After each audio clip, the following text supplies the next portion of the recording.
Hey chemistry class, welcome to your tutorial on rounding with significant figures with the operations of addition and subtraction.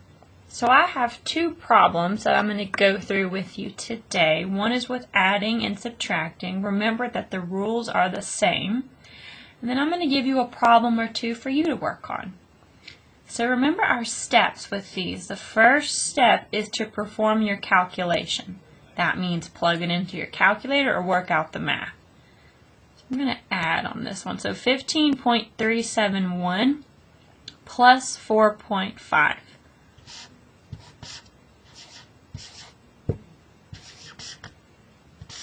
Okay, first step is done. Second step, I need to round my answer to the least number of decimal places in the values that I added together.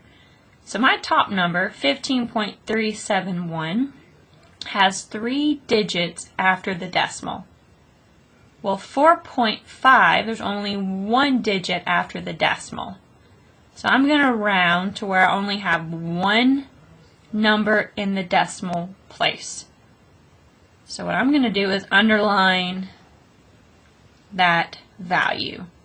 So I know that my answer is going to be 19 point something. Or I know that I can only round to 1 number in the decimal place. So when I round, I look to the number of the right of my underlined number, and that's a 7.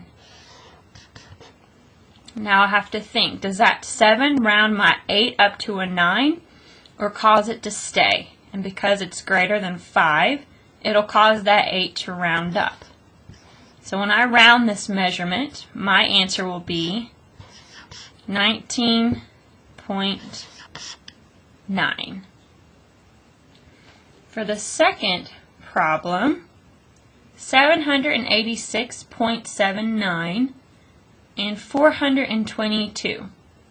Let's go ahead and note the number of digits in the decimal place, or after the decimal. This top value has 1, 2 digits after the decimal. Well, 422, there's nothing.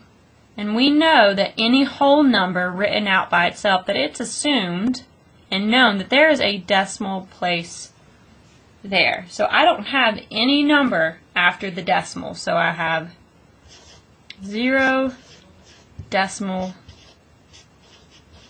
places. So I'm going to keep that in mind. And now I'm going to perform this calculation.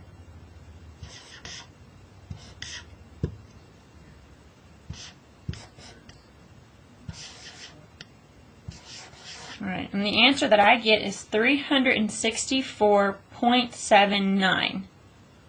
Now, I know that I can't have any numbers after the decimal.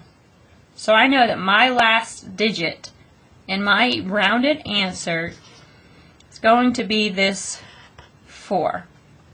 So I'm going to look to the right, look at this 7, and I'm going to think, does that 7 cause this to round up to a 5 or to stay as a 4?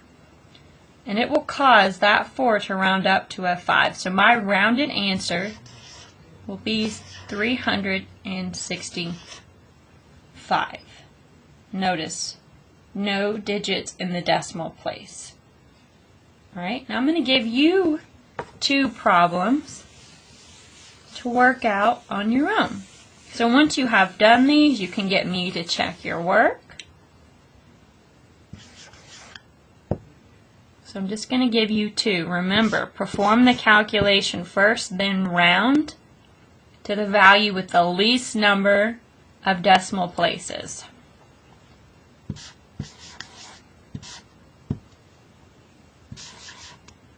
So number 3, 131.6 plus 7.524. Number 4,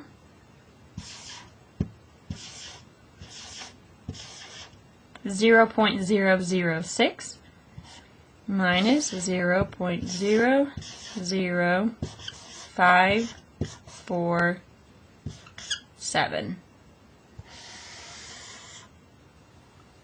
So go ahead and work those out. Sorry, you may not be able to see that 7 at the end. There we go. Go ahead and perform these 2 problems. Check your work from the PowerPoint, and then get me to check your work.